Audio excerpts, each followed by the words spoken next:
Le monde changeait. La puissance de l'Europe se propageait comme une traînée de poudre, atteignant l'Afrique par-delà les mers. C'était une époque de grands bouleversements. Les nations européennes, avides de terres et de richesses, jetaient une ombre sombre sur le continent. Elles venaient avec des promesses de progrès, mais leurs véritables intentions étaient claires. Elles voulaient le contrôle. Les peuples d'Afrique étaient confrontés à une grave menace pour leur liberté. Leur mode de vie était en danger. En cette époque tumultueuse, un héros émergea du cœur de l'Afrique de l'Ouest. El Hadj Omar Tall était un érudit, un guerrier et un chef d'une immense profondeur spirituelle.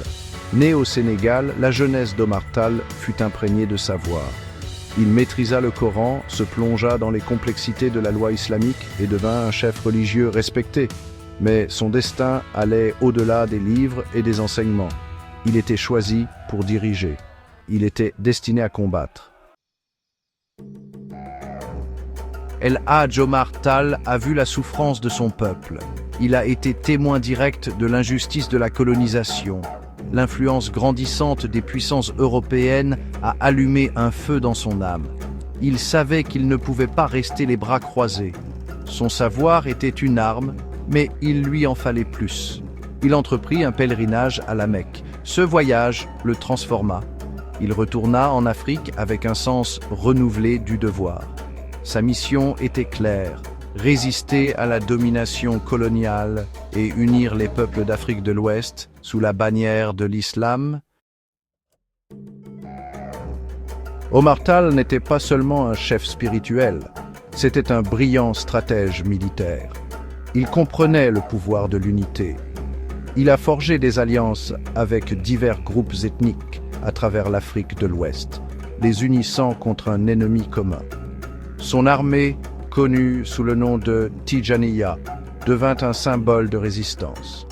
Ils ont combattu vaillamment contre les Français, déterminés à contrôler la région. Il connaissait le terrain, il connaissait son ennemi. Victoire après victoire, il a solidifié sa réputation d'adversaire redoutable. La lutte d'El Hadj Omar Tall ne concernait pas seulement le territoire. Il s'agissait de préserver un mode de vie. Il s'agissait de protéger la culture et l'identité africaine des forces envahissantes du colonialisme. Sa résistance a inspiré d'innombrables personnes à se soulever contre l'oppression, allumant un esprit de résistance qui résonnerait à travers les générations. La lutte pour la liberté est rarement facile. Elle exige des sacrifices, du courage et une conviction inébranlable. El Hadj Omar Tall incarnait ces qualités. Il a fait face à de nombreux revers et défis. Il a perdu des batailles, a subi des trahisons, mais sa détermination n'a jamais faibli. Il savait que la lutte pour la liberté était plus grande que lui. Il se battait pour l'avenir de son peuple.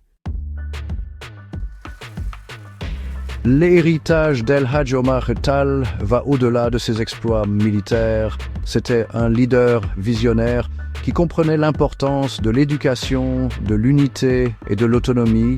Il a établi des écoles islamiques et des centres d'apprentissage, soulignant le besoin de savoir comme outil de libération.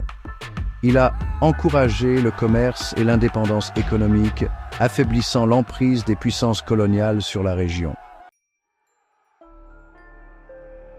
Même les guerriers les plus courageux affrontent leur dernière bataille. La vie d'El Hadj Omar Tall a été tragiquement interrompue. Il est mort en 1864, mais son esprit a continué d'inspirer. Il a laissé derrière lui un héritage qui a transcendé sa vie. Son combat, bien que finalement interrompu, a jeté les bases pour que les générations futures poursuivent la lutte. Aujourd'hui, le nom d'El Hadj Omar Tall résonne à travers l'Afrique. On se souvient de lui comme d'un symbole de résistance, un champion de la liberté et un témoignage de la puissance d'une conviction inébranlable. Sa lutte nous rappelle que le combat pour la justice est permanent. Son histoire traverse le temps, nous exhortant à ne jamais abandonner, à ne jamais renoncer à notre liberté et a toujours résisté à l'oppression sous toutes ses formes.